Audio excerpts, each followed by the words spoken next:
Silakan. Tidak dong. Iya. Oke, baik. Kalau begitu saya mulai aja. Pertama-tama ingin mengucapkan terima kasih. Saya termasuk orang yang percaya bahwa tidak ada yang kebetulan. Tiba-tiba mungkin Bro Andri sebagai kawan lama diingatkan, atau Bro Tony. Ya, dan buat saya sebuah kehormatan tentunya bisa berada bersama-sama dengan saudara-saudara saya yang berada jauh di Eropa, bisa bersama-sama berbagi apa kebaikan Tuhan yang sudah Tuhan kerjakan dalam kehidupan saya. Saya mau memperkenalkan diri lagi, ya. Nama saya Yosi. Sebenarnya nama aslinya tuh nggak ada Yosi-Yosinya. Herman Yosis Mokalu, ya. Cuman dari dulu dipanggilnya Yosi. Jadi ya udah, saya ngikut aja. Itu panggilan rumah sampai sekarang juga Yosi Mokalu. Di sini ada dua kawan lama saya yang berasal dari satu SMA, satu adik kelas tapi satu band. Bung Andri dan juga Pak Tony, ini adalah teman satu meja dulu satu kelas. Ya, kami sama-sama di SMA 34. Cuman sekarang setelah sekian lama tidak berjumpa, update-nya adalah dengan segala ucapan syukur, saya masih berada dalam industri musik, tepatnya bersama kelompok saya yang bernama Project Pop. Jadi buat saudara-saudara saya yang di Belgia ataupun di Eropa ini mungkin ada yang sudah lama dan tidak pulang dan bingung apa itu Project Pop. Project Pop itu sejenis penghibur, ya, sejenis penghibur beranggota 5 orang. Salah satunya mungkin kawan saya yang paling sering muncul di film-film akhir-akhir ini yaitu Tika Panggabean. Itu juga dari 34, ya. Jadi memang SMA 34 ini melahirkan banyak seniman sepertinya, ya. Lalu dan 4 rekan saya lagi ada Ujo, Odi, dan Gugum, ya. Kita berlima itu sekarang membawa sebuah semboyan, ya. Kalau kita kita masih dipercayakan Tuhan untuk menghibur di mana-mana. Semboyan kita itu adalah Five Body Six Souls karena memang tadinya kita berenam, tapi salah satu rekan kami sudah dipanggil Tuhan terlebih dahulu karena diabetes. Jadi kita semangatnya tetap berenam, tapi manggungnya berlima. Jadi Five Body Six Souls seperti itu. Bersyukur juga karena kalau dihitung-hitung kita udah sekitar 30 tahun di industri musik, masih mengisi berbagai jenis acara, mulai dari yang company gathering sampai dengan festival-festival, wedding, termasuk pensi, ya berarti kan cukup luas apa namanya audiensnya, dan itu semuanya hanya karena kemurahan hati Tuhan, di mana kami tahu betul kalau kita punya banyak lagu single yang long lasting dan bisa disukai oleh beberapa generasi. Nanti akan saya sisipkan dalam kesaksian saya, karena saya tahu betul lagu-lagu seperti itu sudah pasti bukan karena hebat kami, tapi karena izin dan perkenanan Tuhan. Karena Tuhan sajalah semuanya bisa bisa sampai selama itu. Saya melihat dan mendengar banyak sekali lagu bagus, tapi bernasib berbeda, ya, cuman sebentar saja dan tidak bertahan. Dan kalau saya melihat karya-karya yang Tuhan percayakan dihadirkan lewat kami pun, saya eh, tahu betul itu adalah pekerjaan Tuhan. Kenapa? Nah, ini kesaksian yang pertama. Karena di situ saya yang paling banyak membuat lagu.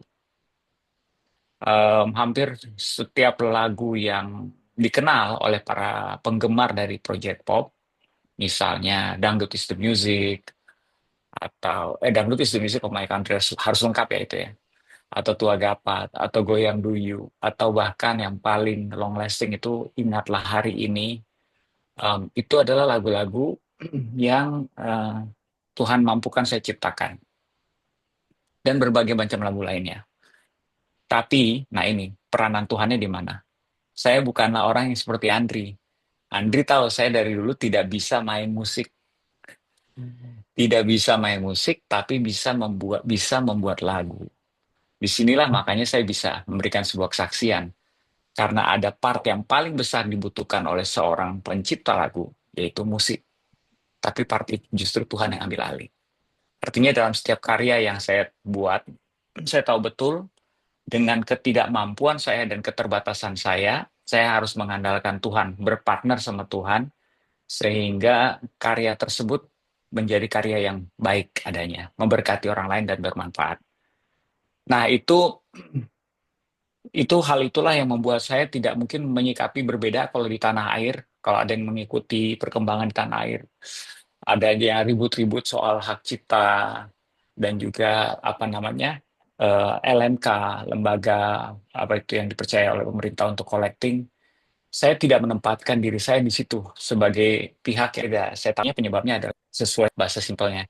Kualitas yang berbeda saya melihat karena karya itu saya dari Tuhan, kemampuan saya menciptakan lagu dari Tuhan dan disukai oleh orang banyak sedikit pun. Makanya saya pun percaya bahwa pun sudah bagiannya Tuhan dan tidak akan berkurang. Saya tidak punya teori itu ya. Maksudnya gara-gara saya bergabung dengan LMK atau gara-gara saya collecting sendiri karya-karya saya itu akan mempengaruhi besar kecilnya berkat saya. Jadi saya tahu betul di balik semua ini ada Tuhan. Anyway, selain itu kesaksiannya dimulai dari sini aja mungkin ya. Kalau ada pertanyaan tentang kesaksian ini biasanya orang suka nanya kapan pertama kali terima Tuhan Yesus. Saya pertama kali itu, oh ya, perkenalannya kayaknya belum selesai ya. Itu baru perkenalan Project Pop ya. Sebelumnya saya mau nyapa dulu yang kebetulan saya bisa melihat wajahnya di sini. Selamat di situ malam ya. Selamat malam. Kalau di sini sudah menjelang pagi. Enggak, ding. Tengah malam lah, tengah malam. Selamat malam untuk Vivin, untuk Dona, untuk yang lain nggak kelihatan wajahnya, dan semua yang hadir di sini. Saya sekarang selain menghibur, juga adalah seorang suami dan seorang ayah yang anaknya udah gede-gede. Anak saya yang satu baru saja eh, eh, mau lulus SMA, tepatnya tahun ini beberapa bulan lagi. Dan puji Tuhan ya, tadi kita baru dapat kabar baik bahwa dia sudah diterima di sebuah universitas yang dia idam-idamkan. Dia mau menyusul kakaknya. Kakaknya kuliah di US, dia juga dapat di tempat yang sama. Dan sama dengan kakaknya mendapatkan berkat beasiswa, dia pun mendapatkan berkat beasiswa. Jadi Tuhan baik. Em, karena kita sendiri kalau mengandalkan kemampuan kita, tidak ada satupun yang bisa menjelaskan em, kok dia bisa diterima di situ. Jadi memang betul-betul sebuah pekerjaan tangan Tuhan, kemurahan Tuhan saja anak-anak sudah memperoleh sekolah yang baik dan ya berarti orang tuanya sebentar lagi masuk season yang baru yaitu empty nesting ya. Tapi di sini kita juga ada pelayanan. Jadi bukan cuma project pop, bukan juga sebagai suami dan ayah, tapi ada juga beberapa pelayanan di Indonesia, Jakarta khususnya. Saya ada komunitas, beberapa komunitas tepatnya, yang Tuhan percayakan sama saya. Nggak tahu dari dulu, nggak bisa lepas sama komunitas.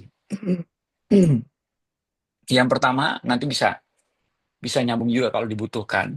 Ada namanya Siberkreasi. Siberkreasi ini adalah Gerakan Nasional Literasi Digital. Siberkreasi ini sebuah komunitas, sebenarnya bukan komunitas, itu adalah sebuah movement yang diinisiasi oleh beberapa pegiat literasi dan juga saat itu waktu dibentuknya itu zamannya Kemenkominfo-nya Rudiantara, sekarang udah Komdigi ya. Nah, di situ saya pernah menjadi pengurus, bahkan pernah menjabat menjadi ketua selama 2 tahun. Ada komunitas lain lagi seperti misalnya Nakal. Nakal itu nasionalisme radikal, urusannya sama nasionalisme dan pendidikan kebangsaan. Nah, yang saya mau ceritakan di sini adalah, maaf memang saya masih belum sembuh batuknya, adalah komunitas pelayanan saya yang namanya Good Friends. Good Friends itu bisa dilihat di Instagram, Good Friends Story. Itu adalah komunitas pekerja seni. Jadi 10 tahun yang lalu, karena usianya sudah 10 tahun, saya terpanggil bersama istri pastinya untuk membentuk sebuah komunitas pekerja seni. Ya sampai saat ini sudah beranggotakan 280 dan apa namanya rata-rata anggotanya adalah pekerja seni dalam hal ini musician, penyanyi, artis, aktor, baik yang terkenal maupun tidak terkenal. Em, dep- Mereka yang bekerja di depan TV atau di belakang TV, di depan layar, belakang layar, di atas panggung, di belakang panggung, komponen itu ada di situ di Good Friends. Dan banyak di antara teman-teman Good Friends ini memang adalah boleh dikatakan public figure, terutama dilihat dari followersnya. Nah, kita terpanggil untuk pelayanan itu sebenarnya karena ada semacam holiday content. Waktu saya zaman dulu, mungkin 10 tahun yang lalu, sebagian ada yang di Indonesia tahu betul bahwa zaman itu belum ada sosial media. Tapi acara yang termasuk banyak dan peminatnya adalah acara-acara gosip. Dan setiap kali saya menonton acara gosip dan melihat kalau teman-teman saya yang seiman masuk ke dalam acara gosip, rata-rata itu skandal. Rata-rata itu bukan cerita prestasi, tapi cerita yang memprihatinkan. Jadi seperti misalnya cerai atau kekerasan atau hutang atau narkotika dan segala macam. Nah, saya lihat, saya merasa sedih setiap kali nonton itu dan digerakkan bahwa bisa untuk teman-teman yang kamu kenalkan bisa melakukan sesuatu. Ketika saya tanya sama Tuhan, kata Tuhan ya bikin komunitasnya. Lalu saya mulailah dengan kelompok kecil di rumah, sekitar belasan orang, yang sekarang akhirnya berkembang, yang sudah nggak mungkin lagi di rumah. Cuma dalam perkembangan saya menemukan fakta ini, bahwa teman-teman ini ya memang manusia biasa. Walaupun mereka mungkin banyak dikenal oleh penggemarnya, punya penggemar ratusan bahkan sampai jutaan, tapi mereka sebagai individu adalah manusia biasa. Beberapa dari mereka malah tidak ke gereja karena mendapati gereja sudah memberikan batasan atau penghakiman tertentu. Mungkin ada yang bertato, atau mungkin yang ada punya cerita skandal, sehingga gereja susah susah menerima mereka padanya. Atau mereka tidak bisa menjadi apa adanya di gereja. Kenapa? Karena gereja melihat mereka berbeda. Jadi itu sebabnya kenapa mereka banyak yang tidak bergereja, atau ada yang sakit hati juga sama gereja. Jadi dengan latar belakang macam-macam lah. Tapi kita sendiri sebagai komunitas kita mendorong mereka untuk ke gereja. Intinya komunitas ini ada untuk memberikan tempat yang aman dan nyaman buat mereka bertumbuh dan mengenal Tuhan. Itu tentang sedikit tentang pelayanannya. Nah, kita masuk sekarang ke kesaksiannya. Tapi saya izin ngambil air dulu ya. Mau batuk mulu nih. Sebentar. Ya, silakan. Dekat kok tempat airnya.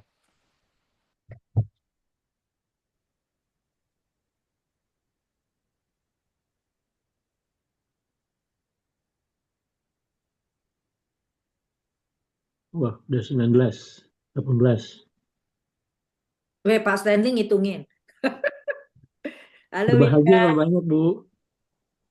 kenapa Pak?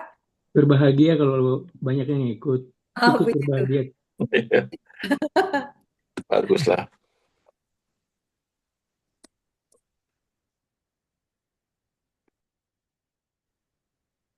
Kamu sih, mungkin sebelum Iya, mulai ke kesaksian tadi saya eh, mau bertanya dulu. Nanti mungkin bisa boleh dong. bisa menyambung di karena konteksnya kan mau memulai kesaksian ya.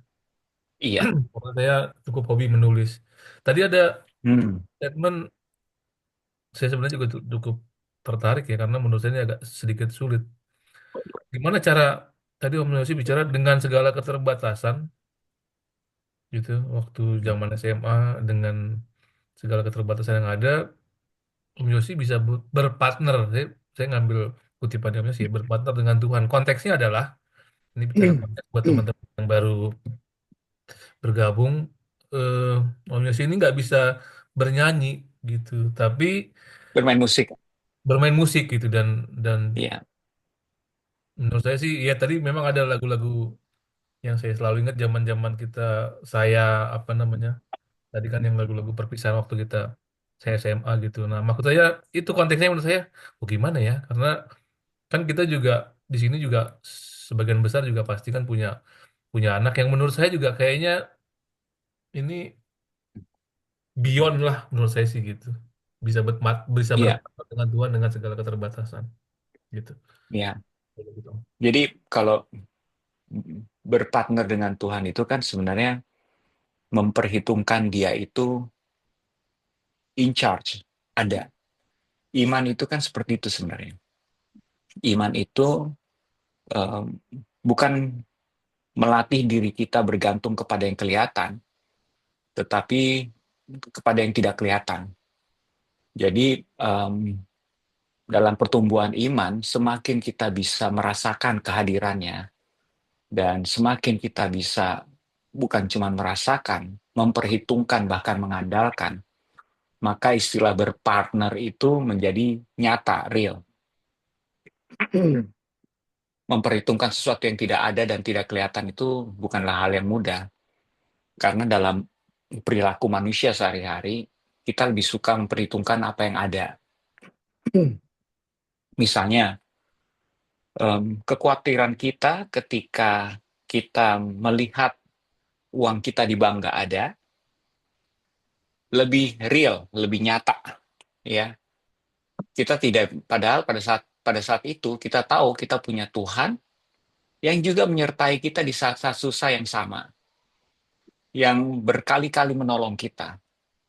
Tapi ketakutan tetap ada. Kenapa? Karena kita punya kecenderungan memperhitungkan apa yang terlihat. Tidak semudah itu kita tiba-tiba ingat Tuhan dan langsung merasa tenang. Karena Tuhan sesuatu yang tidak terlihat, spiritual.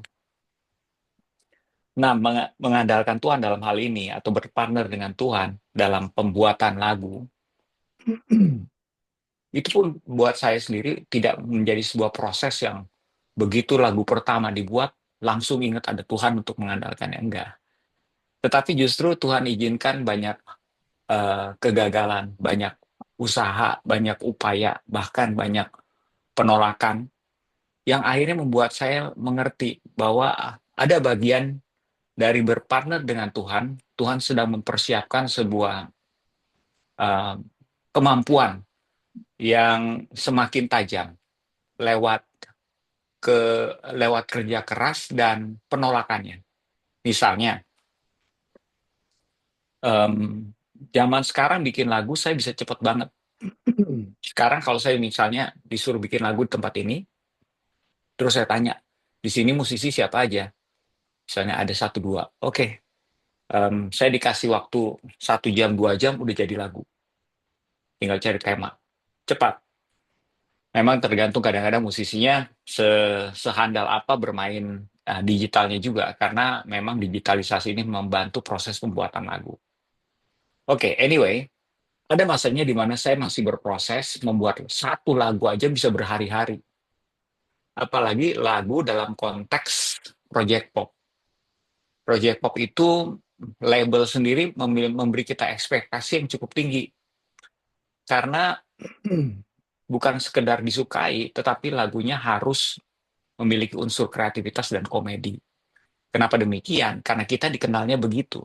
Jadi begitu ada standar yang tinggi, kita untuk berikutnya karya tidak boleh di bawah standar itu. Paling tidak menyamai. Makanya pernah membuat lagu itu sampai 21 lagu sebagai demo. Dan di mana satu lagunya itu buatnya cukup lama. Tapi yang diterima cuma 3. Dari 21 yang diterima cuma 3.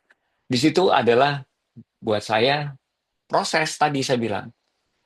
Di mana kalau kita berpartner sama Tuhan, ini sebuah penemuan ya.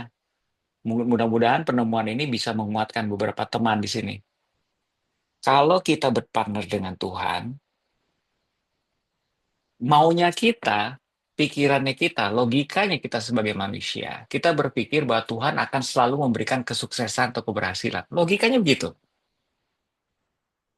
Tetapi tidak selamanya itu yang kita butuhkan. kayak saya, kalau saya pakai nuntut Tuhan untuk menjawab doa saya dengan cara-cara yang instan. Ada banyak em, cara Tuhan yang sebenarnya tidak ingin kita menjadi tajam melakukan sesuatu dengan cara yang instan. Tapi Tuhan membimbing kita dan berjalan bersama kita untuk membuat kita memiliki sebuah kemampuan dengan cara yang tidak instan. Supaya kita semakin menyadari betul bahwa dalam kemampuan tersebut ada Tuhan. Dan Tuhan mau kita ini bukan kayak robot gitu ya, memiliki sebuah kemampuan lewat proses yang yang sulit. Bukannya Tuhan tidak bisa memudahkan, bisa. Saya percaya betul kok. Tapi ada alasan kok kenapa dia membuat proses itu sulit buat kita. Yang di kemudian hari, kalau kita tidak menjaga iman kita, dan kita tidak menyadari bahwa dalam setiap proses menumbuhkan baik itu talenta maupun karakter kita ada Tuhan, kita bisa menjadi sombong. Kenapa? Karena sejak semula kita tidak memperhitungkan dia. Menjadi sombong bahwa ini kan saya yang capek-capek.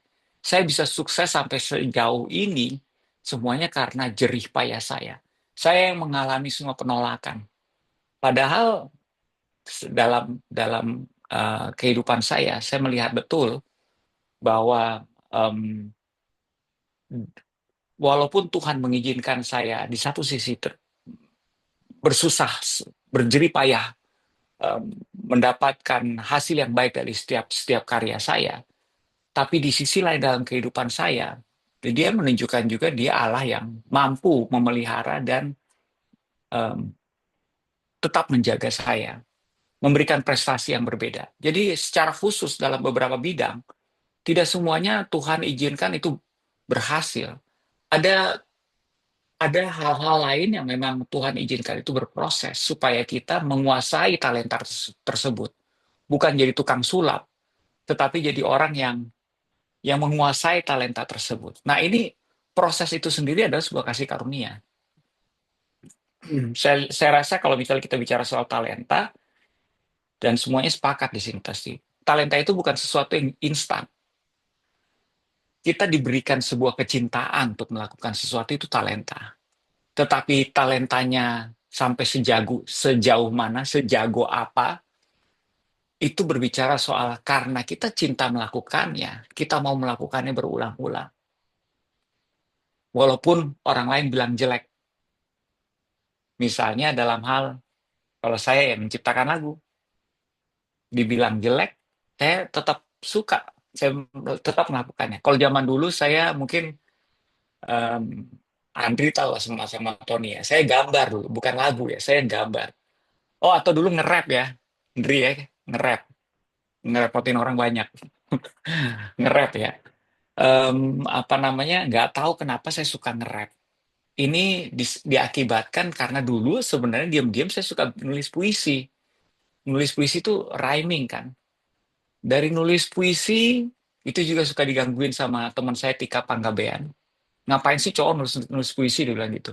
Terserah deh, gue suka, gue bilang gitu. Nah ini kecintaan kan. Dari nulis puisi, saya mengenal lagu rap. Rap itu juga rhyming. Saya suka nulis rap. Makanya kita bikin lagu rap waktu itu yang menang di perlombaan Hendri ya. Ke lagu tentang 34 kita lagu rap kita bikin. Dari lagu rap tersebut, nah ini perjalanannya ya. Saya jadi nge-rap waktu di zamannya kampus di Unpar.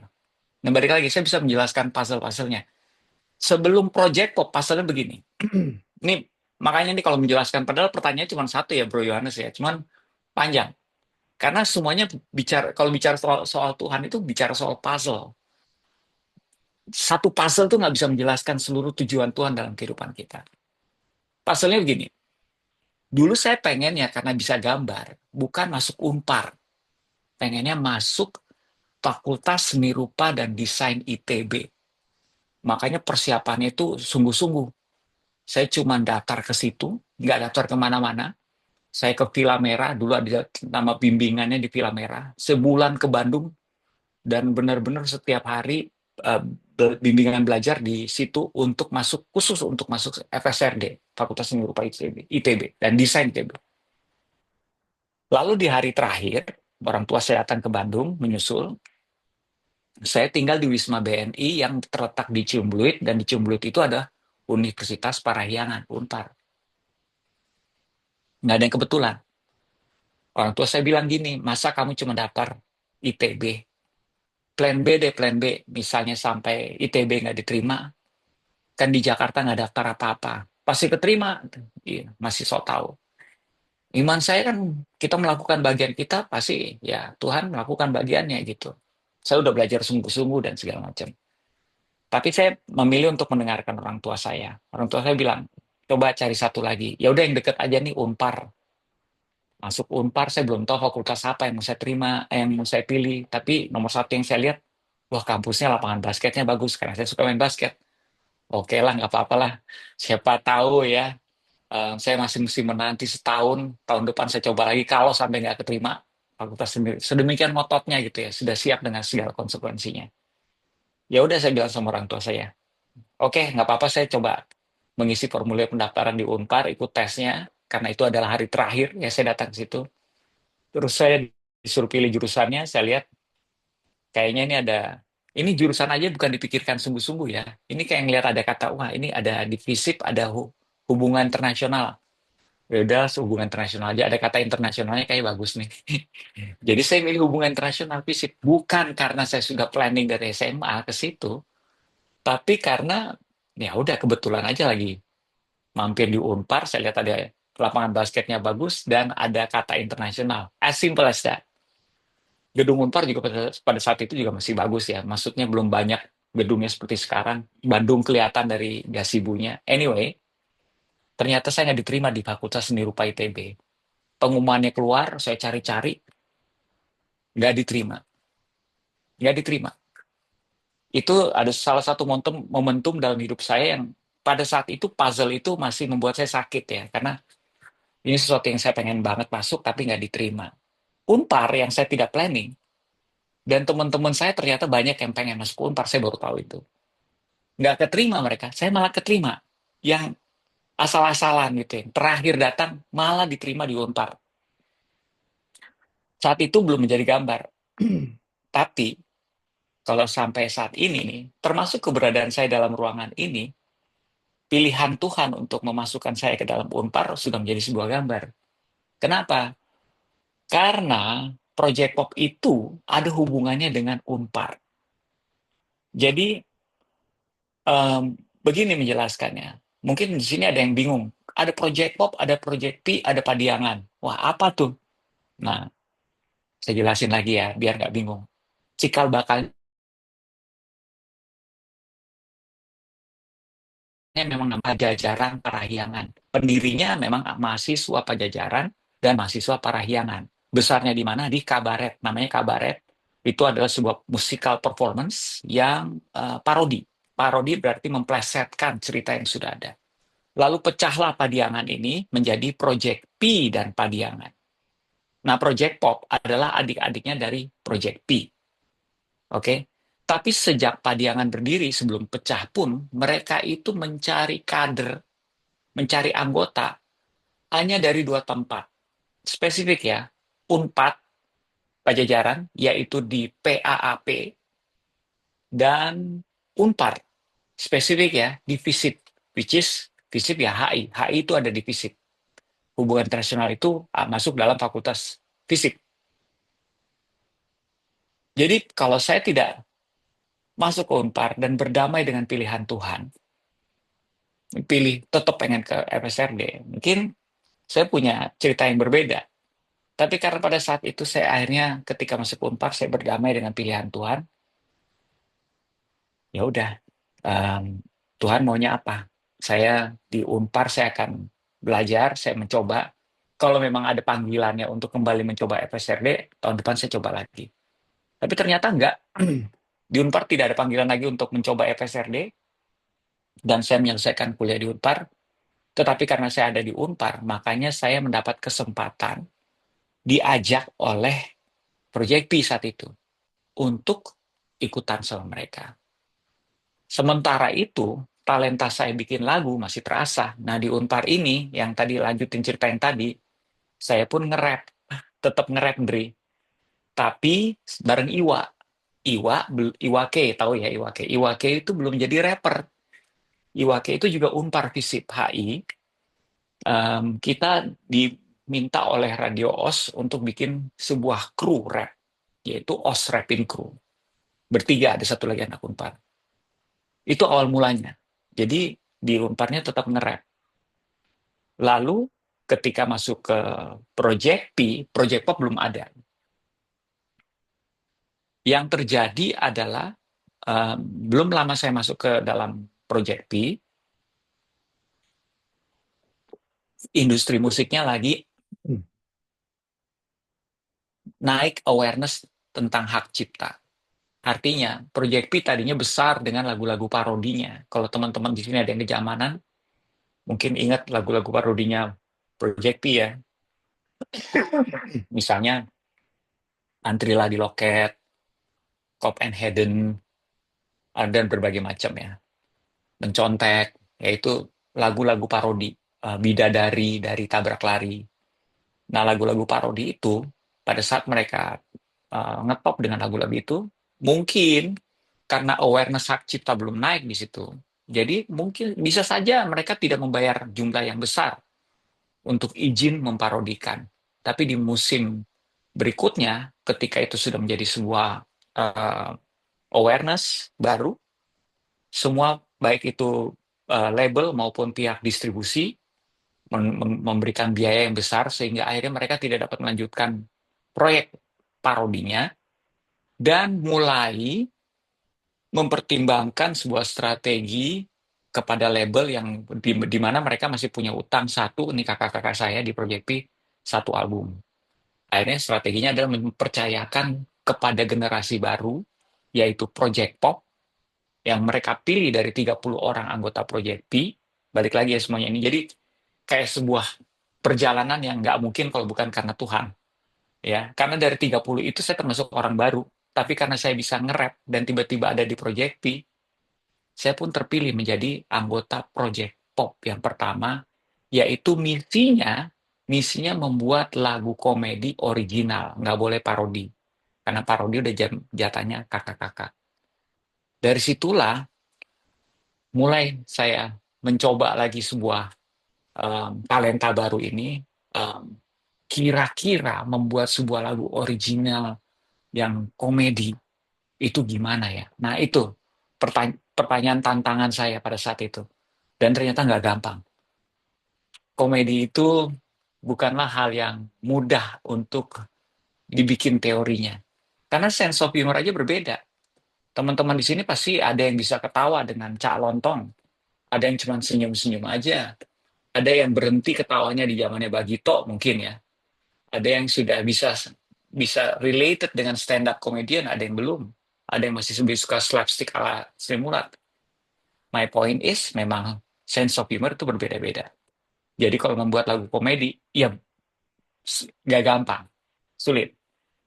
Kalau teman-teman di sini ketemu album pertama kita, yaitu album Lumpia versus Bapia, akan melihat bahwa betapa lagu-lagu di situ berdasarkan sebuah imajinasi yang tinggi, liriknya panjang-panjang, berkomedinya tuh kayak storytelling, dan aneh-aneh deh.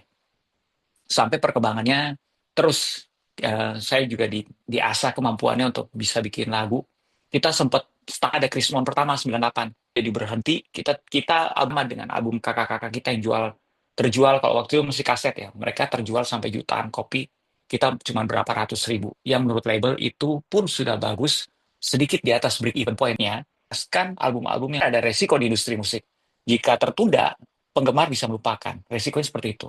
Tapi ya lumayan ada resikonya. Kita tertundanya lumayan banyak, 4 tahun dari 96. Jadi saya kelahiran 70. Usia saya nggak jauh-jauh beda sama Pak Tony. 96 itu awal karirnya Project Pop. Dan dari 96 sampai ke album berikutnya itu jaraknya 4 tahun, 2000. Jadi untuk pelaku industri musik itu jarak yang jauh. Ya, jarak yang jauh. Tapi even di eh, penantian, di masa penantian tersebut pun Tuhan tidak berhenti bekerja. Karena anggota Project Pop itu banyak yang akhirnya mempunyai acara sendiri masing-masing, entah itu di radio maupun di TV. Jadi sebelum membuat album kedua, saya dan Tika khususnya, kita berapa kali jadi host di TV. Jadi ada zamannya kita sering kali jadi host. Dan saya, Tika, dan Ujo, salah satu anggota Project Pop juga, kita siaran di radio yang waktu itu radio cukup terkenal di Jakarta, Hard Rock FM, dan kita menjadi salah satu acara yang favorit di situ. Ini maintain keberadaan Project Pop, surprisingly. Sehingga ada pengalaman seperti itu di mana kita bisa survive sebagai sebuah grup walaupun nggak punya album. Tapi brandnya kayak dibicarain, oh ada Tika dan Yosi Project Pop lagi siaran, misalnya kayak gitu ya. Oh ini host acara ini kan si Tika dan Yosi ini kan dari Project Pop. Jadi selalu ada Windows. Tuhan selalu kasih Windows walaupun bukan dalam bentuk album. Nah itu, semua ini proses puzzle ini dari pertanyaan Yohanes tadi, saya cuma bisa bilang ini kepingan-kepingan gambar yang akhirnya sampai di saat ini saya bisa melihat bahwa banyak persimpangan jalan yang kita ragu-ragu mungkin, tapi menyerah dan mempercayakan kehendak Tuhan yang terjadi itu adalah awal mulanya em, eh, iman saya bertumbuh dari situ karena pengalaman-pengalaman seperti itu. Ketika saya mempercayakan kehendak Tuhan, ternyata memang pilihan dia lebih baik.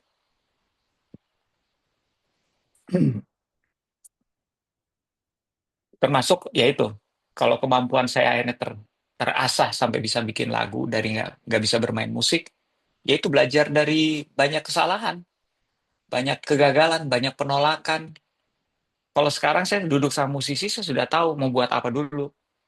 Oke, kita cari apa namanya? Saya bisa menyanyikan notasi, saya bisa menyimpan notasi, saya bisa mencari sound yang bagus karena sudah terlatih. Bagannya seperti apa, feeling untuk ketukannya seperti apa, tema lagunya bagaimana. Itu sudah terlatih dari berbagai macam kegagalan, penolakan, dan kesalahan tersebut. Sekarang, apakah masih membuat lagu? Masih.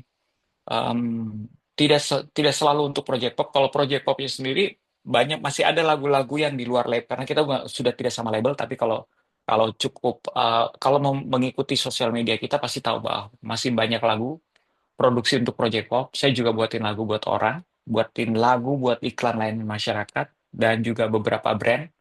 Bahkan lagu-lagu Project Pop yang sudah lama pun masih sampai saat ini suka dipakai brand untuk menjadi iklan mereka.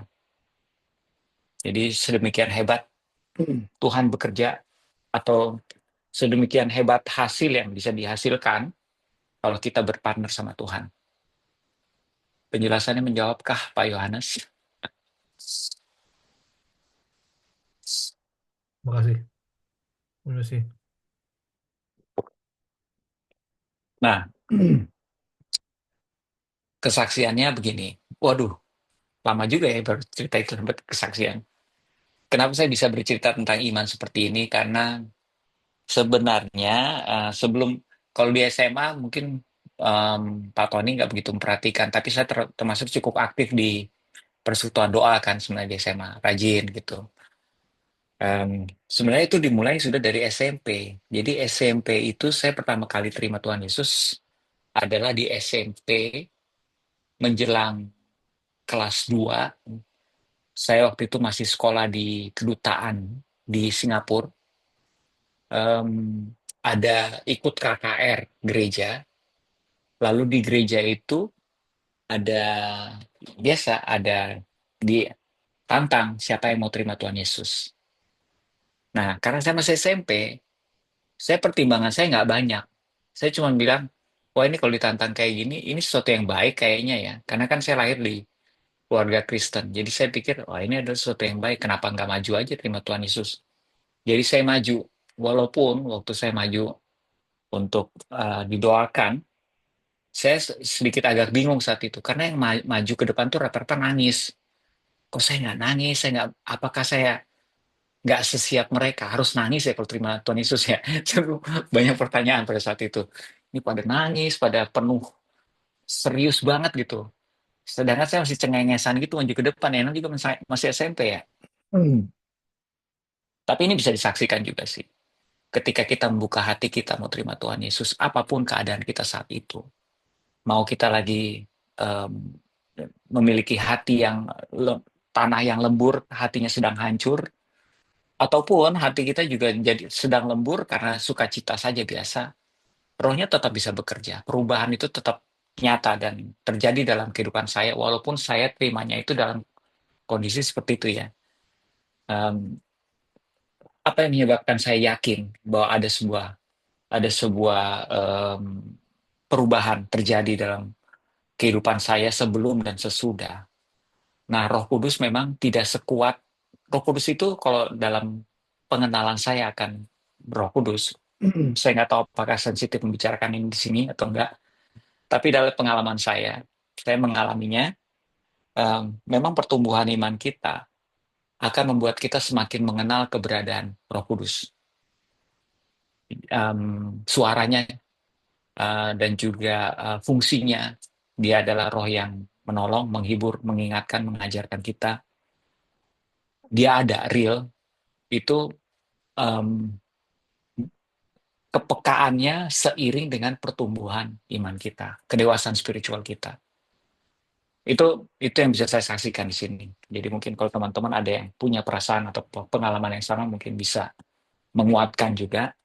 Tapi kalau ada yang belum, masa sih saya punya Roh Kudus? Pernah nggak teman-teman kayak gini? Ini yang paling simpel ya, sederhana. Ketika bingung melakukan sesuatu, atau ketika eh, berada dalam persimpangan untuk mengambil keputusan, pernah nggak teringat, ya bahasanya itu ya, teringat oleh sebuah ayat. Nah, yang bertugas untuk mengingatkan itu Roh Kudus.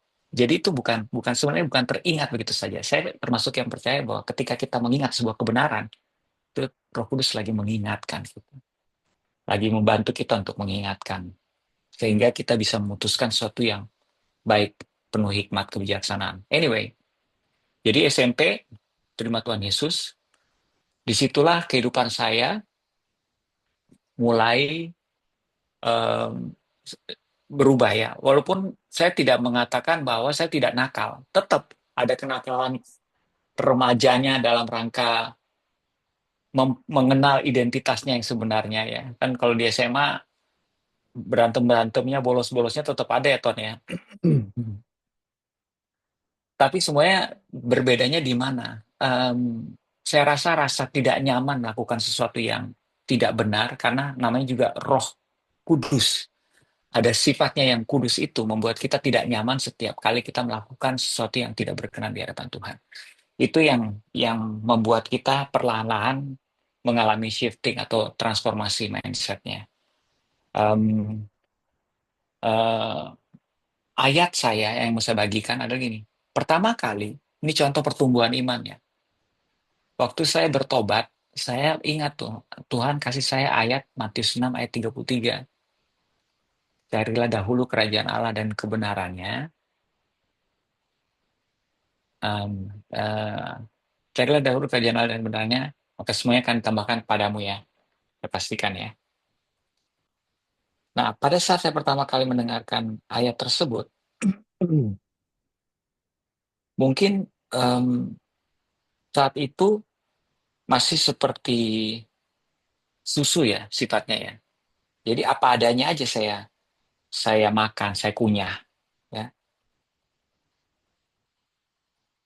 Saya mengartikannya begini, carilah dahulu kerajaan Allah dan kebenarannya, itu artinya berarti sesimpel saya mencari Tuhan aja ya. Sesimpel saya mencari Tuhan. Kalau saya mencari Tuhan, rajin ke gereja, cari persekutuan, maka semuanya akan ditambahkan kepadaku. Itu susunya untuk ayat ini. Saya mencernanya seperti itu. Tapi dalam pertumbuhan spiritual, tiba-tiba ayat tersebut udah nggak jadi susu lagi, udah jadi daging, udah bisa dikunyah lebih apa namanya lebih kuat lagi. Tiba-tiba Roh Kudus menerjemahkannya seperti ini. Kenapa ada kata kerajaan di situ? Karena kalau cuma sesederhana mencari Allah, pengertian kamu udah benar mencari Allah. Tapi cari dahulu kerajaan Allah. Nah, ini yang saya bilang bahwa Roh Kudus itu real. Dan dalam pertumbuhan spiritual dia akan memberikan sebuah pemahaman baru, kedalaman baru tentang sifat-sifat Tuhan, tentang kebenaran firman-Nya.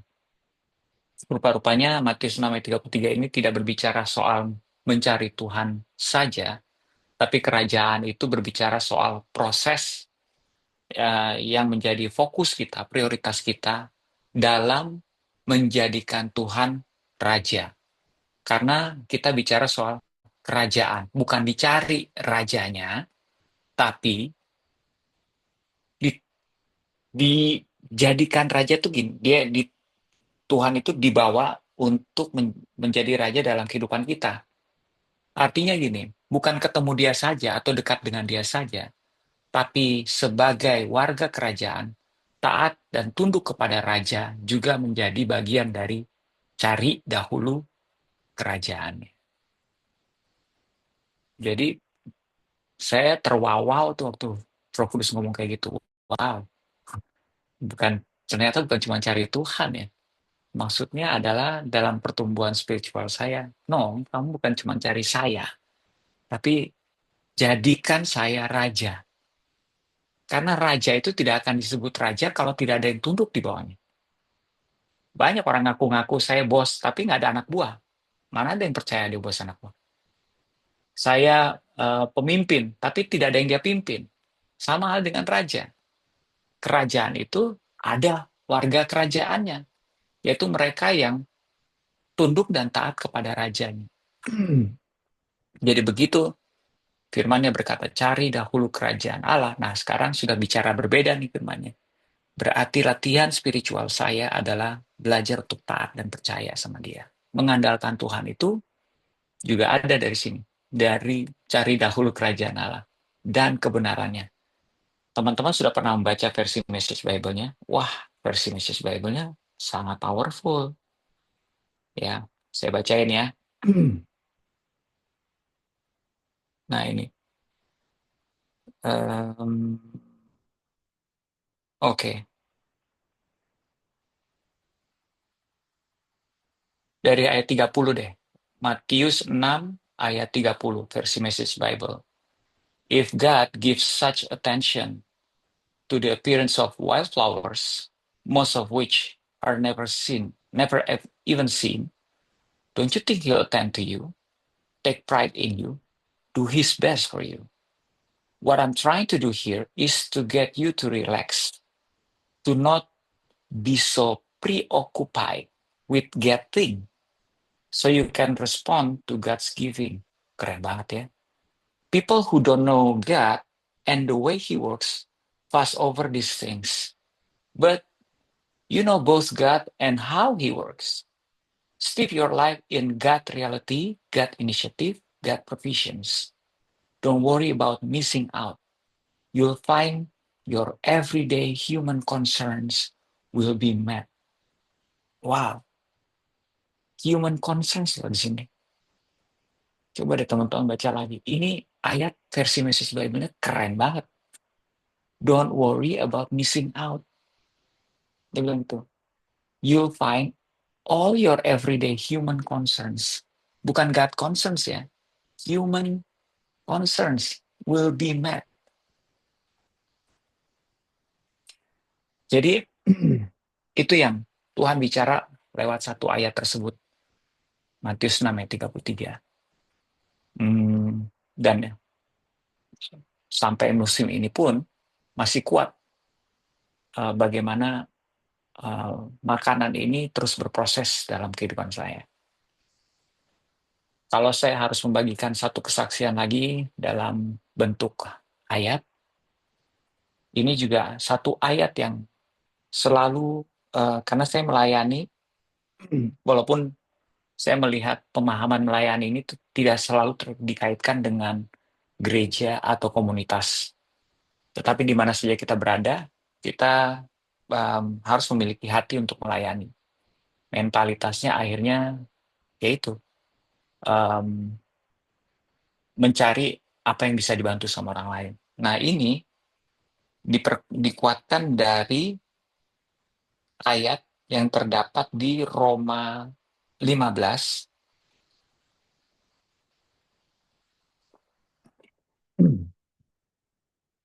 Roma 15, tapi balik lagi, saya sangat suka yang versi Message Bible-nya.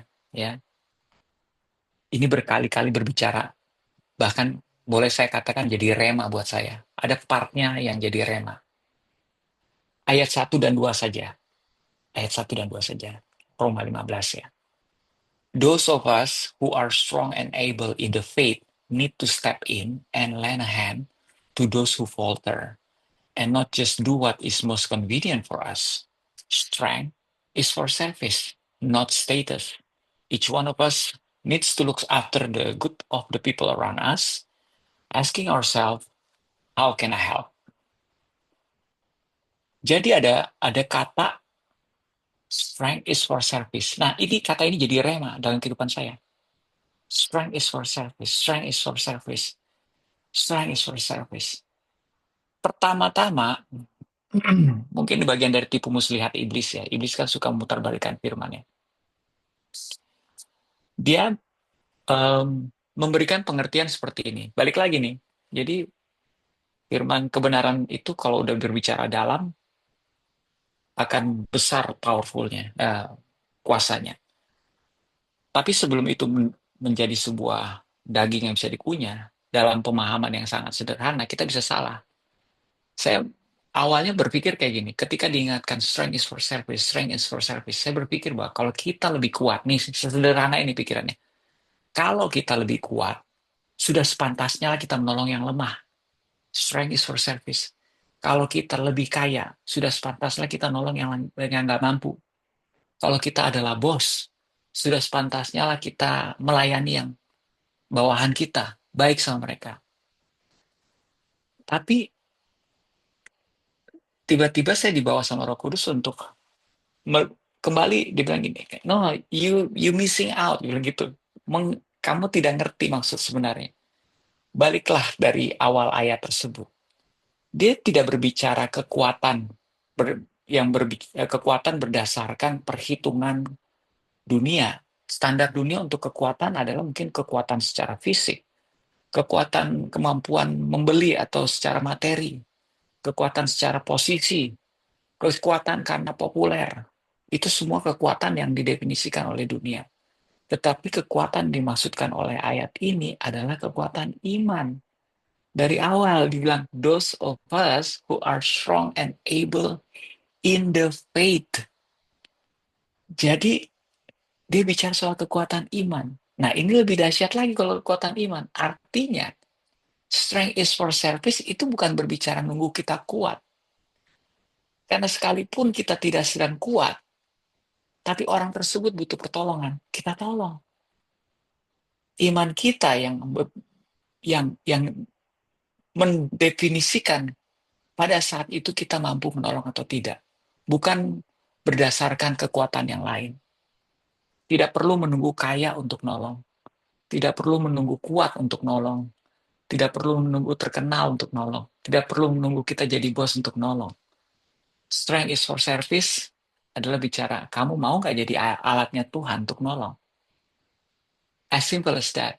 Each one of us needs to look after the good of the people around us, asking ourselves, how can I help? Nah, karena saya berbicara sama teman-teman di sini, teman-teman seiman, saya percaya pemahaman akan Roma 15 ayat 1 sampai 2 ini, kalau menjadi sebuah benih yang bertumbuh sama teman-teman semua, persekutuan ini akan kuat, komunitas ini akan kuat. Percaya deh, nggak ada yang kebetulan, Ros. Saya tuh, prinsip kita sebagai orang percaya, sudah sampai ke tahap bahwa segala sesuatu yang terjadi itu atas perkenanan izin Tuhan. Tuhan yang mengetahui sehelai rambut pun jatuh, adalah Tuhan yang merencanakan dan melihat apa yang sedang terjadi. Termasuk siapa saja yang hadir di sini, siapa saja yang dipercayakan untuk mendengarkan kesaksian ini. Perkataan apa yang Tuhan pilihkan dan Dia taruh dalam mulut saya untuk diucapkan dan didengarkan. Nggak ada yang kebetulan. Artinya, ketika tadi saya mengucapkan bahwa, you know what, kalau di sini saya percaya banyak orang beriman, dan cukup dengan memiliki iman saja, kita sudah punya sebuah alasan untuk menawarkan pelayanan satu sama lain. Menelpon, Bro Yohanes, sorry nih Tuhan lagi naruh bro di hati saya, ada yang bisa saya doakan? Mbak Winda, saya lagi diingatkan Tuhan nih, ada yang bisa saya doakan? You never know. As simple as that kan? How can I help? Artinya begini, tahun ini dalam pelayanan saya, istri saya dikasih satu kata, intentional. Ini next level lagi. Next level ya, kata intentional itu lebih dalam lagi tuh. Melayani pekerja seni itu nggak gampang di komunitas Good Friends. Kenapa? Karena ini orang-orang yang belajar bertumbuh atau mengenal Tuhannya lewat success story, ya, cerita keberhasilan. Beda dengan mungkin mereka yang sedang mengalami sebuah kegagalan atau let's say ya, contoh ekstrimnya keluar dari penjara. Ya, orang-orang yang seperti ini mungkin akan memiliki landasan yang berbeda dengan mereka yang punya popularitas, mereka yang punya penghasilan yang sudah nyaman, untuk belajar melayani. Jadi kita punya challenge. Dan memang bicara soal konsisten dan komitmen, kitanya juga benar-benar harus ekstra keras untuk bisa mencari leaders di komunitas ini. Nah, intentional artinya berbicara soal nggak bisa kita sebagai orang beriman, ya, melakukan bagian kita, treatmentnya adalah duduk berdiam diri saja. Intentional itu aktif, kata yang aktif, mencari kehendak Tuhan, merencanakan, terus bekerja, terus berinisiasi, nah itu kata-katanya ya, dalam pelayanan untuk pertumbuhannya. Jadi sebuah pertumbuhan itu terjadi karena orang-orang di dalamnya itu berfungsi sebagaimana tubuh itu berfungsi. Nggak bisa yang kerja cuman Pak Tony dan Pak Andri aja atau Pak Stanley. Semuanya mau aktif, berfungsi sebagai satu tubuh. Ya, karena dalam kedewasaan spiritual, saya melihat hal-hal ini terlihat bisa dilihat dalam sebuah jemaat atau komunitas. Yaitu ada orang yang musimnya masih hanya mau menjadi anggota. Apakah boleh? Ya boleh, sah-sah aja. Ada orang yang dalam musimnya sudah melihat dirinya harus berkontribusi. Saya ingin melayani, saya ingin berkontribusi. Boleh, boleh. Tapi yang lebih tinggi lagi adalah ada orang-orang yang bukan cuma berkontribusi, tapi dia berinisiasi. Nah ini lebih sulit nih. Leaders itu sudah lebih seharusnya dilihat lebih yang ke berinisiasi. Tidak perlu disuruh, dia menawarkan. Apa yang bisa saya bantu? Jadi ayat inilah yang menjadi penguatan, menjadi rema dalam pelayanan saya akhir-akhir ini, bukan cuma di pelayanan yang berhubungan dengan spiritual atau iman, tapi juga termasuk pelayanan dalam bentuk itu dia, menghibur orang juga pelayanan, menciptakan lagu juga pelayanan. Konteks itulah yang harus menjadi sebuah penyaringan supaya menyadarkan saya, memberikan, kalau kita melakukan segala sesuatunya untuk Tuhan, kita harus tetap memberikan yang terbaik. Um, ya begitu. Jadi so far um, kalau dilihat dari waktunya, ya, yang penting poin-poin pentingnya udah saya sampaikan. Tapi berikutnya, mari bertanya jawab sekaligus saya bisa minum kalau bertanya jawab. Mungkin ada yang pernah saya alami yang bisa saya bagikan. Mungkin ada yang mau bertanya. Wow, oke. Saya banyak catatan, tapi mungkin saya teman-teman silakan yang mau bertanya. Bro Yosi, ini Yes, kebetulan saya barusan dapat tadi dari ya, ibu diteruskan itu Pardiangan Project. ya, Lagunya Pak Dian Masa Antoni. Susah. Lucu tuh. Iya, itu lagu lama itu. Oh, itu lagu lama. Parodi, itu lagu parodi. Padiangan Project. Iya. Kalau pakai kata project, mereka belum pecah tuh. Oke. Mm-mm. Ketika Arah pecah, lagu rohani ada, Pak? Iya nah, sih. lagu rohani ada. Jadi ini eh, di Good Friends itu kita sudah membuat 3 lagu rohani. Ada satu yang sebentar lagi akan kita launching. Judulnya Tetap Baik, ya. Tapi ada juga sebelum lagu ini lagu yang diambil dari Filipi 4. Jadi judul lagunya itu Filipi 4 ayat 8. Inspirasinya dari situ tuh, Pak Stanley. Nah, kenapa Filipi 4 ayat 8 menjadi pilihan untuk membuat lagu? Jadi pertama kan ada lagu dulu pertama kali sebelum Good Friends-nya baru awal-awal ada itu ada lagu Generasi Tanpa Hati. Itu terus setelah itu ada lagu tentang komunitas sendiri, pertemanan baik yaitu Good Friends. Tapi kalau Filipi 4 ayat 8 itu juga sebuah lagu yang spesial dibuat karena ada semacam panggilannya juga. Pesannya di Filipi 4 ayat 8 itu kan sebenarnya bagus banget ya, cuman orang suka lupa. Gimana caranya membuat pesan yang ada di sini mudah diingat, ya dilakukan. Ini Filipi 4 ayat 8 ini kan kayak tips memelihara hati dan pikiran itu seperti apa, ya. Kan dikatakan begini, jadi akhirnya saudara-saudara, semua yang benar, semua yang mulia, semua yang adil, semua yang suci, semua yang manis, semua yang sedap didengar, semua yang disebut kebajikan dan patut dipuji, pikirkanlah semuanya itu. Ini tips untuk menjaga hati dan pikiran kita.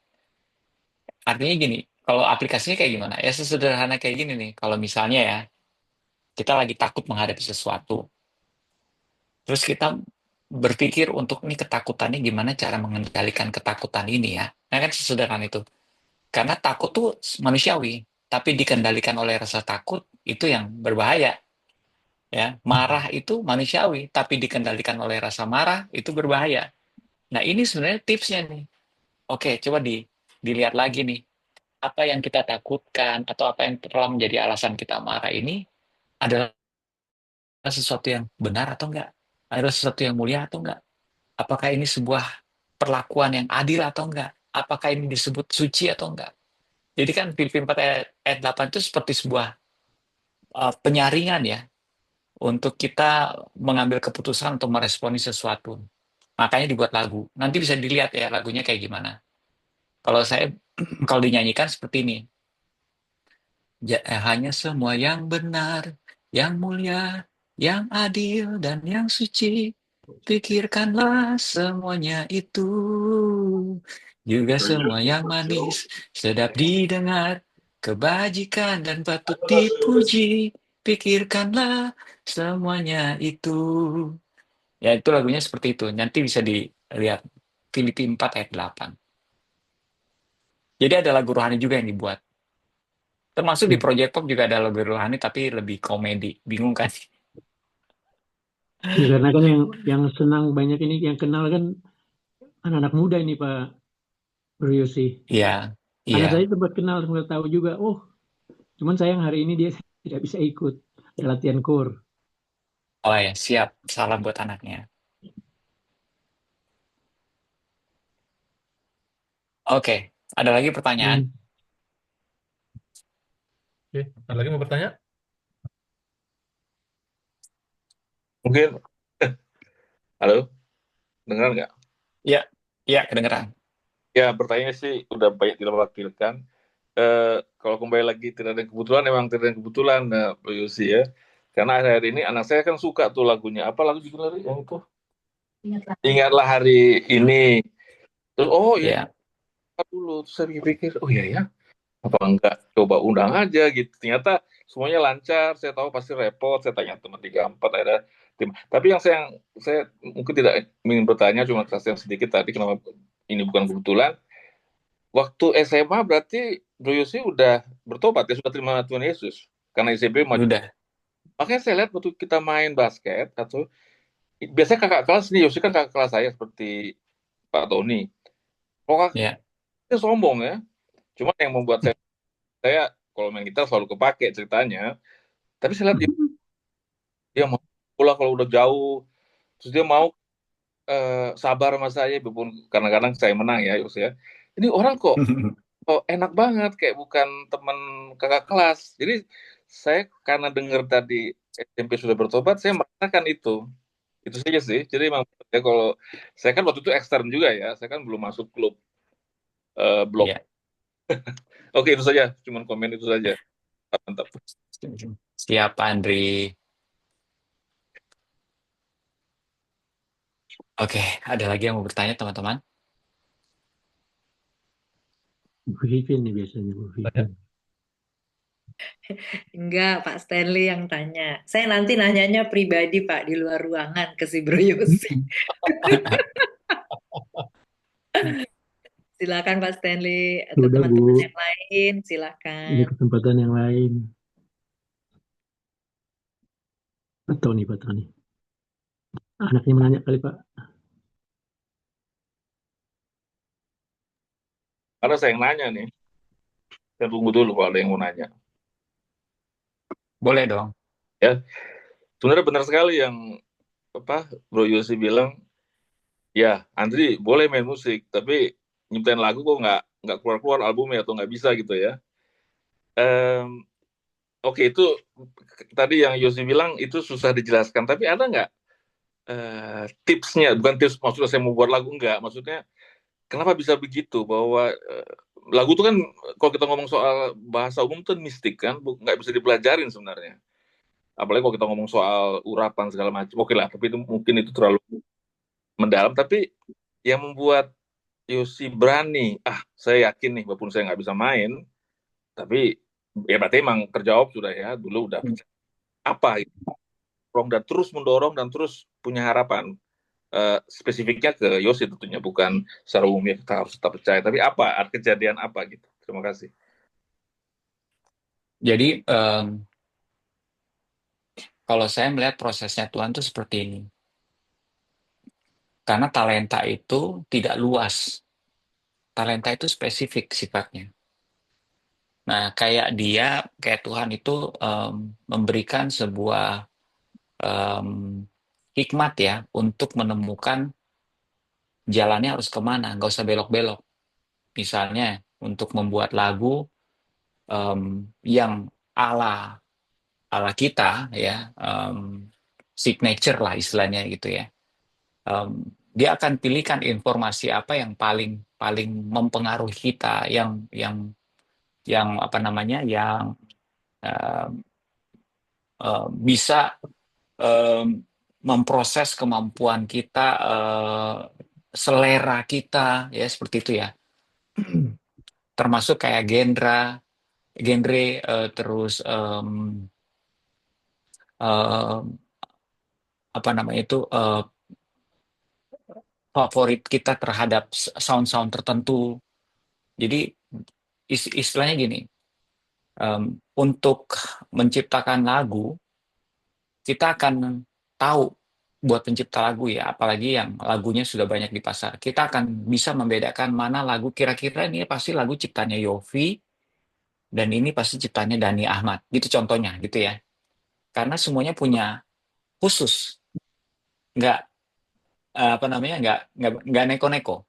Sudah punya sebuah prosesnya masing-masing untuk yakin bahwa talenta gua akan memberikan karya dengan warna yang seperti ini gitu loh, membahasakannya. Termasuk kayak saya. Jadi dalam proses pengenalan saya, penyerapan saya terhadap informasi, terus apa namanya lagu-lagu yang saya sukai, terus nilai-nilai em, apa namanya dan kalimat-kalimat kata-kata yang memiliki rasa, gaya bercanda saya, itu semuanya mempengaruhi itu dalam pembuatan lirik. Apa yang saya dengarkan, misalnya saya suka lagu Kus Plus zamannya, saya suka lagu Beatles, saya suka lagu Queen, saya suka lagu The Police, wah tua semua ya. Saya yang sekarang-sekarang juga saya dengerin kok sebenarnya. Itu akan membentuk sebuah memperkaya proses pabriknya itu sendiri di dalam kita. Tapi saya percaya ada faktor Tuhan di situ tetap yang membantu untuk memprosesnya sehingga menjadi sebuah pabrik yang khusus untuk menciptakan sebuah karya yang seperti itu. Warnanya kita, signature-nya kita. Kalau misal contoh, Andri, awal-awal dulu lagu saya banyak yang nge-rap. Banyak beat-nya beat-beat hip-hop. Karena saya berangkat dari situ. Tapi itu untuk awal mula aja. Ya, untuk menciptakan sebuah fondasi dan juga rasa percaya diri untuk menapak aja dulu. Kayak naik tangga gitu ya. Oh, oke, udah bisa nih bikin lagu rap. Bikin liriknya juga udah bagus nih. Terus challenge berikutnya ditambah terus bagaimana kalau bikin lagu yang sedikit ngepop, notasinya. Mungkin bolehlah bikin liriknya rhyming nggak apa-apa, tapi nggak dinyanyikan, nggak usah di rap gitu loh. Jadi ada prosesnya. Apa yang didengarkan, kesempatan eh, membuat sebuah lagu pun ketika kita mengerjakannya sungguh-sungguh itu akan membantu proses penajamannya. Makanya firman Tuhan bilang, lakukanlah segala sesuatu seperti engkau melakukannya untuk Tuhan. Itu sebenarnya berbicara soal excellent. Ketika kita menjadi excellent atau melakukan segala sesuatu itu dengan excellent, tanpa kita sadari, kita sedang membantu membentuk sebuah proses pertumbuhan kemampuan yang baru. Sama halnya waktu contoh lainnya, zamannya pandemi, proses kemampuan baru yang Tuhan tanamkan sama saya, apa? Literasi digital.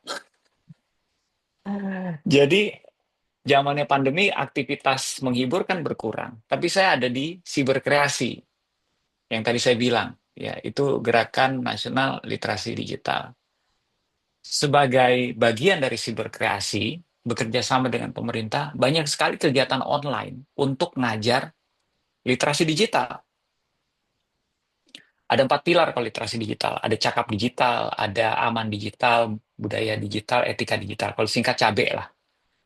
Nah, saya bisa melakukan 4-4-nya dengan mudah. Kenapa? Karena saya terlibat di situ dan bukan hal yang mudah buat pekerja seni yang di musik untuk ngajar. Tapi karena saya mesti mempersiapkan diri saya, presentasi saya melakukannya dengan excellent.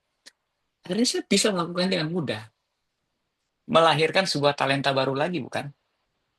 Jadi sebenarnya ada banyak manfaat sebenarnya kalau kita benar-benar mau mencerna kebenaran firman Tuhan yang buat kita sendiri. Firman Tuhan itu buat kita loh sebenarnya. Banyak manfaatnya buat kita. Yang melakukan segala sesuatu untuk Tuhan itu membuat kita jadi benar-benar memberikan yang terbaik. Dan ketika kita mencoba mengupayakan sesuatu yang terbaik, ada sesuatu yang sedang bertumbuh menjadi yang terbaik buat kita tanpa kita sadari. Walaupun tentu saja akan Tuhan izinkan, kayak tadi saya bilang kan, untuk menjadikan sesuatu itu terbaik, tidak selalu berbicara soal prestasi, prestasi, prestasi. Kadang-kadang harus ada kritikan, harus ada penolakan, harus ada rejection. Dan hal-hal itu kalau kitanya tidak menyerah di situ, itu ya saya melihat itu berkontribusi terhadap pertumbuhannya juga.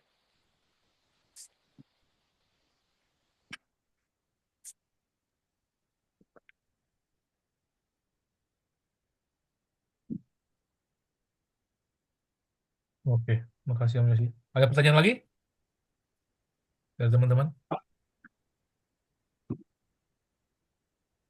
Mungkin saya ada sedikit pertanyaannya Pak ke Pak Oke, Yosi. Winda. Ini sebenarnya dari tadi saya banyak banget notes yang saya catat. Ini daging semua nih kayaknya yang diinfo sama Pak Yosi. Jadi saya banyak catat quotes statement yang bisa encourage lah atau bisa jadi kata-kata yang positif lah ya, afirmasi untuk khususnya untuk diri saya. Tapi I'm just trying to understand behind all this wisdom dan hikmat yang Tuhan berikan ke Pak Yosi sehingga bisa imannya bisa seperti ini dan bisa penuh dengan hikmat lah dan membagikan gitu knowledge-nya kepada kita semuanya. I'm just trying to understand behind semua itu, how do you manage your time? How do you balance your time? Because Pak Yosi seorang ayah, seorang suami, antara memelihara hubungan dengan keluarga, membagi waktu keluarga, komunitas, ada beberapa komunitas, dan kalau masuk ke dalam komunitas kan itu obviously harus spending pouring so much time di situ, nurturing the community, itu kan semuanya takes time. And then on the other hand juga masih create lagu, masih how do you balance all these things at the same time? Pertumbuhan iman Pak Yosi juga sampai sebegini kuatnya gitu, solid ya. Gimana itu caranya tuh Pak Yosi, and gimana daily rutinnya Pak Yosi itu seperti apa? Pengen tahu itu aja, penasaran.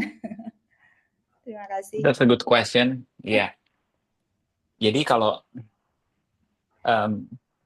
bicara soal time management ini juga bukan suatu hal yang mudah buat saya. Karena yang Tuhan taruh di tangan itu banyak ya. Apalagi kayak misalnya tahun ini Good Friends itu mau naik kelas ceritanya gitu ya. Kita mau bikin event segala macam, persiapan sama leadersnya segala macam. Belum lagi, nah ini kalau mau ditambah-tambahin lagi ya, saya ada nggak tahu terlalu rajin atau iseng, tapi mengiakan juga untuk mengambil beberapa mata kuliah di S2 STT, ya, which is online ya. Cuman tetap aja tugas-tugasnya itu lumayan challenging, sehingga saya mesti menyisihkan waktu saya untuk itu. Ketika harus presentasi, kayak misalnya besok saya mesti presentasi untuk tugas ya, saya bisa berjam-jam di depan komputer. Tapi ini pergumulan mengatur waktu ini memang sudah bukan dihadapi baru sekarang, sudah bertahun-tahun. Di saat kesibukan saya masih banyak ya, dari setiap komunitas ini pernah ada satu musim yang semua komunitas ini punya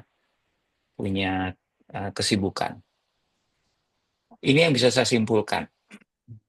Saya udah pasti kalau dalam hal ini tema mengandalkan Tuhan itu udah benar-benar mengandalkan Tuhan. Karena gini, begitu Tuhan kasih saya banyak tanggung jawab, saya tidak mengingatkan diri saya berkali-kali bahwa saya terbatas,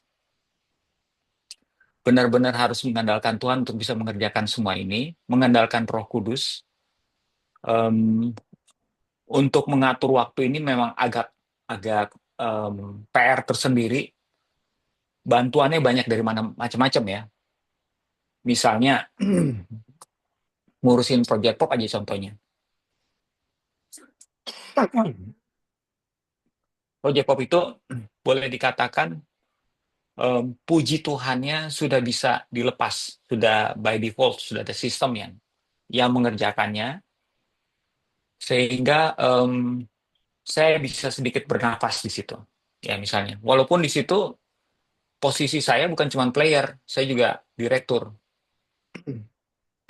Em, ada manajer yang bisa dipercaya, Tuhan kasih manajer yang bisa dipercaya.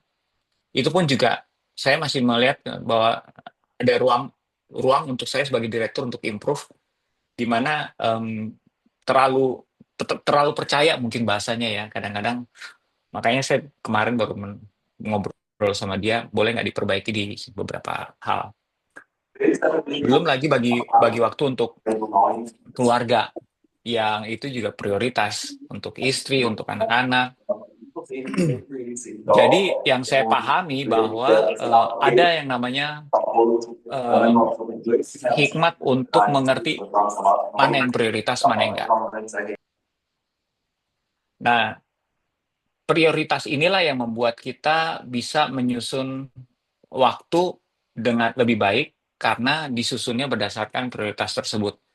Dalam hal ini saya harus benar-benar bukan cuma mendengarkan suara Tuhan, tapi mendengarkan kebutuhan-kebutuhan. Saya sih banyak dibantu istri sih kalau kayak gini, ya, karena dia lebih nginget daripada saya. Makanya kita punya misalnya penyesuaiannya seperti apa, udah prioritasnya dikasih tahu, diajarin nih ya, prioritasnya tuh begini.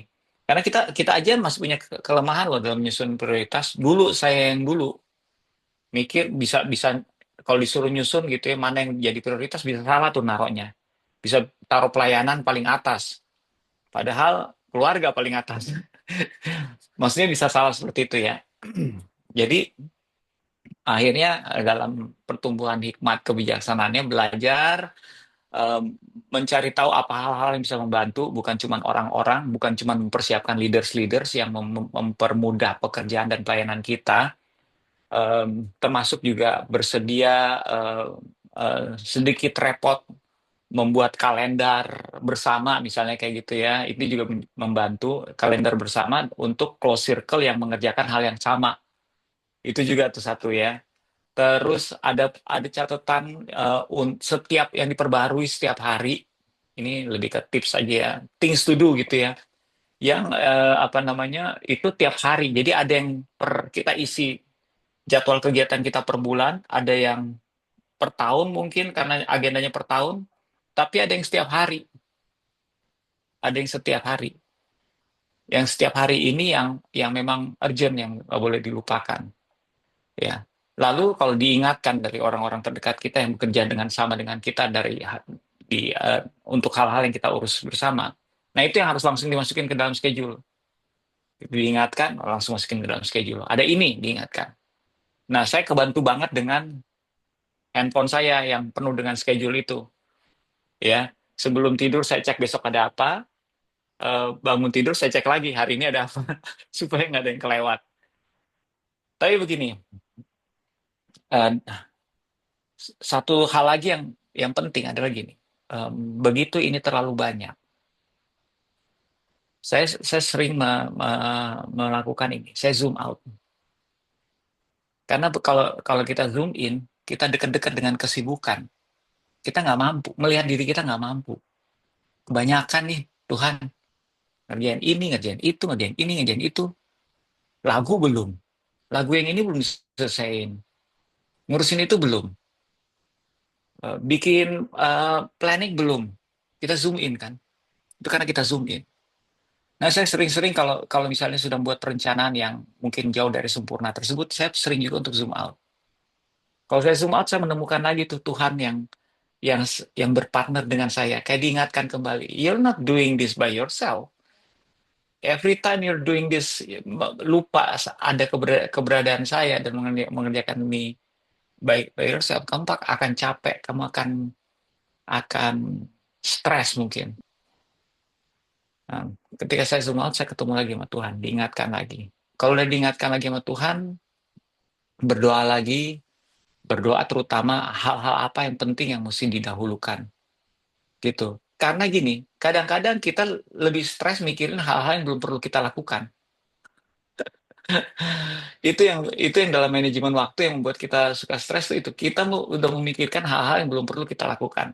You know, ini harus harus udah dibayar belum? Tanggalnya kapan? Oh iya. Nah, ada yang ngingetin lagi, oh iya belum harus dibayar gitu ya. Jadi kita kadang-kadang yang membuat kitanya overwhelmed ya bahasanya itu ya. Karena yang kita pikirkan tidak fokus dengan prioritas kita. Yang tidak prioritas pun kita pikirkan. Iya, kalau semuanya penting, nih kalau istri saya suka bilang kayak gini, berarti nggak ada yang penting dong. Berarti nggak perlu bikin prioritas. Ya, jadi ya belajar membuat prioritasnya. Misalnya, kalau saya diajarin kayak gini nih, tanggal berapa aja tuh yang penting untuk liburan, misalnya kayak gitu dulu ya, pernah. Oh, liburan sekolah. Nah, sebelum semua schedule dari kantor Project Pop misalnya gitu masuk, karena begitu masuk, itu setahun dia langsung masukin, mau yang tentatif, mau yang pasti, masuk semua setahun, setiap bulannya ada. Saya masukin dulu sama manajemen, apa yang udah tampak, tanggal segini saya mau liburan ke sini sama keluarga. Nah, itu masuk dulu. Nah, itu contoh prioritas ya, adaptasinya tuh seperti itu. Karena bukan pekerjaan yang menjadi prioritas, tapi keluarga, gitu ya. Terus dalam posisi saya, ini juga satu hal yang agak unik. Pekerjaan saya itu bersama kelompok. Jadi, saya nggak bisa secara individual membatalkan. Karena misal ada beberapa klien pengennya komplit. Ada klien yang oke, nggak komplit. Ada, puji Tuhannya Project Pop itu karena berlima ya, kadang-kadang berempat, ada beberapa klien yang oke. Tapi saya nggak bisa membatalkan sepihak tanpa mengetahui, ini kalau misalnya urgent ya, tanpa mengetahui kliennya oke apa enggak. Nah ini harus sehingga kadang-kadang pekerjaan Project Pop itu dalam konteks tertentu bisa menjadi prioritas. Karena kelompok. Beda kalau saya nyanyi sendiri atau kerjaan saya nge-MC, lebih mudah untuk membatalkannya. Saya pernah terjadi yang pekerjaan sendiri, konsekuensinya adalah saya harus mencari penggantinya sebagai itikat baik. Kalau ada sesuatu ya, kalau ada sesuatu. Begitu sepertinya. Jadi saya tidak melihat diri saya cukup sempurna dalam memberikan contoh pengaturan waktu, tapi itu yang biasanya saya lakukan untuk paling tidak karena menjaga ketenangan hati dan pikirannya, tidak stres, sehingga apapun yang dikerjakannya bisa diselesaikan, itu intinya. Ya. Thank you Pak Yosi. Ya, zoom in, zoom out itu that's very helpful. Ya. Semoga membantu. Ya, thank you so much. Terima kasih Pak Yosi. Ya, good question. Oke. Ya, kayaknya udah 90 menit. Jadi mungkin kita di sini lebih better dibanding Om Yos ini yang sudah masuk tengah malam. Ya, jadi mungkin makasih sebelumnya Om Yosi. Tapi sebelum tutup, saya mungkin ada mungkin kalimat terakhir yang saya kutip dari Om Yosi tadi ada di Matius 6 ayat 33 itu kan ini mungkin kesimpulan dari saya pribadi ya selaku moderator mungkin mencari Tuhan gitu. Kalau tadi Om Yosi banyak menggunakan kalimat berbahasa Inggris God first gitu. Dan kebetulan tema God first ini ada background dari sisinya Om Yosi sebagai mahasiswa HI gitu. Kalau saya kan mahasiswa teknik jadi agak gak nyambung. Tapi ini nyambungnya dengan konteks eh, HI, maksudnya God first mungkin sedikit sama dengan Donald Trump ya. Donald Trump itu kan selalu American first gitu. Jadi mungkin kayaknya bener juga gitu. Jadi proses mencari Tuhan itu bagian dari proses dan dan saya sepakat em, berdamai dengan Tuhan itu ya pilihan gitu. Walaupun di masa penantian pun Tuhan pasti punya rencana. Makasih semuanya atas apa sharing sharing kita bilang sharing lah ya pada malam hari ini. Terima kasih juga untuk semua teman-teman yang boleh hadir. Sebelum kita tutup dan nanti dibuka monitor, dibuka screennya, nanti kita untuk screenshot, kita tutup dengan doa. Mari kita bersatu dalam doa penutup. Tuhan Yesus yang baik, Tuhan, terima kasih atas segala berkat penyertaan-Mu. Kau boleh kumpulkan kami di sini satu persatu melalui media daring ini, Tuhan. Terima kasih juga untuk kesaksian atas pelayanan yang Bro Yosi berikan pada malam hari ini. Berkati dia selalu, tambah-tambah dia dalam selalu setiap berkatnya yang boleh dia berikan dalam setiap pelayanannya di hari demi hari. Begitupun juga dengan keluarganya. Begitupun juga dengan kami di sini Tuhan yang berkumpul pada malam hari ini. Sebentar kami ingin beristirahat, sertai kami dalam istirahat kami, dan kiranya Engkaulah yang selalu senantiasa memimpin dalam setiap langkah kami dan keluarga kami. Terima kasih Tuhan, ampunilah dosa dan pelanggaran kami agar kami layak mendapatkan berkat-Mu. Kami berdoa dan mengucap syukur. Amin. Oh, maaf dulu sebentar, kita mau foto bareng. Terus dari Yohanes juga kalau ada pengumuman tentang ya, bentar baru Oh ya, eh, ya, si Vivi lagi nih ya. Eh, ya, sebelum kita bubar mungkin ada teman-teman yang mau eh, apa namanya dibuka kameranya. Mana nih si Vivi? Oh, mungkin si Vivi lagi sibuk ya.